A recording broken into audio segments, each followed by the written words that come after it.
Here is a quick video on how to set up your Netgear EX3700 Range Extender device using an Android device. So without wasting any time, let's dive into the video. The first thing that you will need to do is, take out your range extender from the box, and plug it into an AC vault outlet.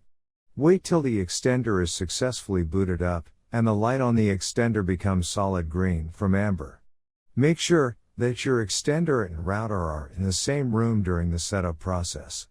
Once it's turned solid green, we can now head toward our laptop and begin configuring our Netgear Range Extender EX3700. You can use any browser you like, such as Internet Explorer, Chrome, Safari, Opera Mini. It's time to open your preferred web browser. Go to 92.168.1.250. A screen appears in front of you, and now click on the new extender setup that leads you to a new page, where you will need to create a new account in order to install your extender, and this page is called the Netgear Genie Smart Wizard. Now fill in all the necessary details such as a valid email address, password. And once you are done, click on the next button. Now you have two choices, as you can either set up your range extender device as a range extender or as an access point.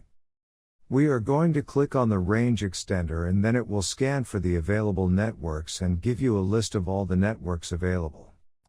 Before heading ahead into the video, in case you are facing any issue with your Netgear range extender device, get in touch with our Netgear experts. Click on the network that you wish to extend. In my case, it's Netgear router, and then it would ask you for the password of your network, and all you will need to do is fill in the password of your existing network. And click on the next. In case if the Wi-Fi password that you just typed in is correct, then your extender will establish a connection between your extender and router. It also allows you to use a different password or use the same password or none at all.